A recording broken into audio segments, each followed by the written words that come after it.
So the disruption in the shipping industry continues. Massive drop, a 15% drop from a very big shipping business, a big company in the shipping industry. Who am I talking about? I'm talking about Maersk. Maersk came out, it's a shipping giant, came out with their earnings, basically talked about what they expect for the year ahead, and the stock dropped 15%. Now you can read up more on this from an article from CNBC. I'll link it in the description so you could read up on it. But basically the article titled Shipping Giant Maersk Slides 15% after suspending share buybacks amid Red Sea disruption. So this Danish shipping giant company basically saw its share price drop 15% in the morning of Thursday after it flagged high uncertainty in its 2024. Okay, we've been covering Maersk a couple of times. We've been covering a lot of transportation businesses. We've been covering USPS, other shipping companies as well, airlines and so on. A lot of these transportation businesses, even the trucking industry as well, are feeling the pain and are feeling finally the demand crunch that's affecting their industry. Right? The demand is slowing down. That's why these companies are expecting lower and lower earnings. Thus why you're seeing these big movements in the share price as well. And Maersk, being a very important company, especially for the global trade, is telling you that 2024 is very uncertain, and expect more uncertainty ahead. Now, going on, in this article, it says that high uncertainty in its 2024 earnings outlook amid the Red Sea disruptions and an oversupply of shipping vessels. All right, so here you go, right? Since COVID pandemic, like I've been saying, you had the shipping problems that caused prices to go up. You had the printing of money that caused prices to go up. Now you're seeing and hearing from Maersk saying that there's an oversupply of shipping vessels. And that what happens is that when those prices, the oversupply increases, you get the prices to come down. The company also said that it would be suspending share buybacks on the back of the uncertainty. So of course, they've got more shipping vessels sitting there doing nothing. It's a cost for them. So if it's a cost for them and the demand is coming down, then of course they're going to suspend the share buybacks because they're feeling the pinch in their bottom line. Now, moving on, Maersk said it expected underlying EBITDA, this is earnings before interest, tax, depreciation, and amortization, of between 1 billion to 6 billion this year. Okay? Last year, in 2023, they recorded the earnings, EBITDA, around 9.6 billion in 2023. They're telling you that 9.6 billion for 2023 expected to be drop to 1 to 6 billion. Worst case scenario, 1 billion. Who knows? It could even be even worse, especially with everything that's going on. The shares were trading 14.69% lower at 2 p.m. London time. The impact of the situation is causing new uncertainty for how this is going to play out from an earnings perspective throughout the year. CEO basically told CNBC, we have very little visibility as to whether the situation that will resolve in a matter of weeks or months, or whether this is going to be with us for the full year. In the statement, the company added that the board had decided to immediately suspend the share buyback program.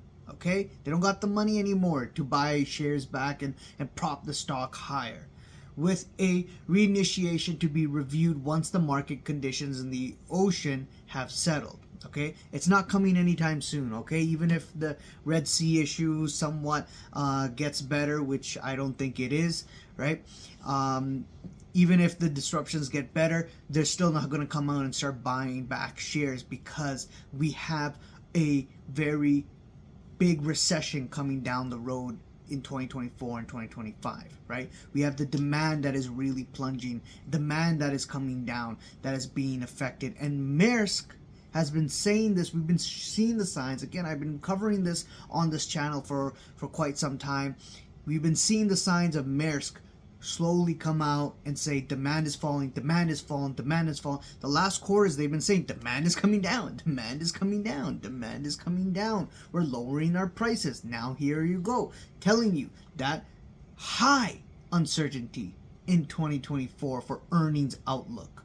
Over supply of shipping vessels, more cost for them, right? EBITDA 1 billion to 6 billion this year versus 9.6 billion recorded in 2023. We also heard from, don't forget the other companies as well. USPS laying off workers, Snapchat laying off workers, Meta, same thing. A lot of the big tech laying off workers, and especially the tech companies, right, that have very minimal cost. They're not like the shipping industry. They're not like USPS, who owns trucks and whatnot and have high cost. The margins on some of these tech companies are much better, but yet the stock prices continue, and those tech companies continue to move up. So there are signs. There are signs all around telling you that there's problems in the economy and there's problems from a demand point of view. The article goes on to say global supply chains have faced serious disruption since 2023 after major shipping companies have began diverting journeys away from Red Sea following a string of attacks, right? So, okay, another thing is, as the shipping industry continues to get disrupted, depending how bad, the demand side of things is, that can still put upward pressure on those prices, right? And we heard from Jerome Powell from the central bank coming out saying that there's no rate cut in March. Push that out of the way. Quantitative tightening. We heard from also Bank of Canada, same thing, saying that we're continuing with the tightening of things. We still need more data of inflation coming down, right?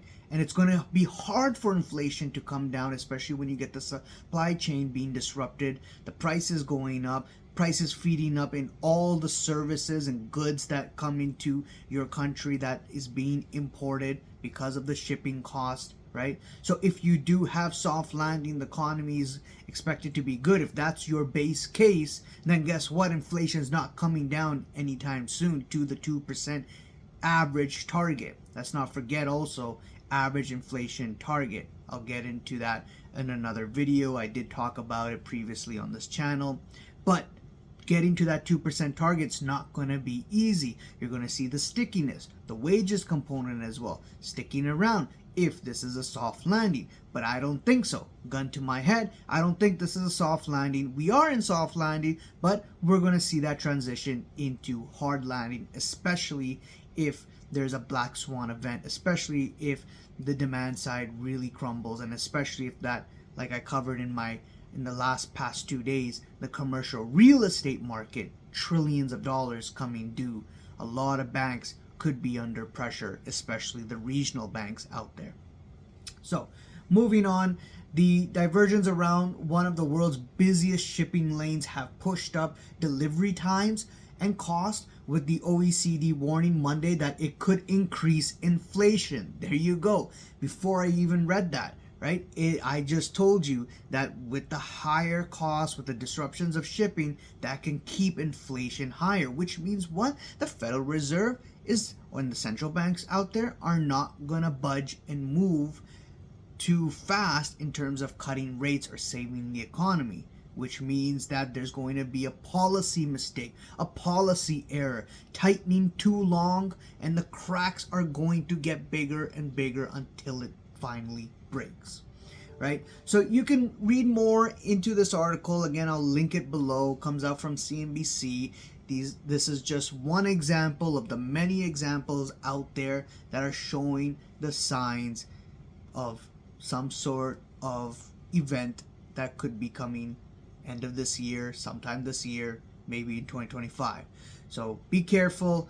Continue to follow. If you like content like this, hit the subscribe button, the like button, and the bell icon to be notified on the next video. Comment below, let me know what you guys think about this article, and I'll see you guys around. Cheers, bye.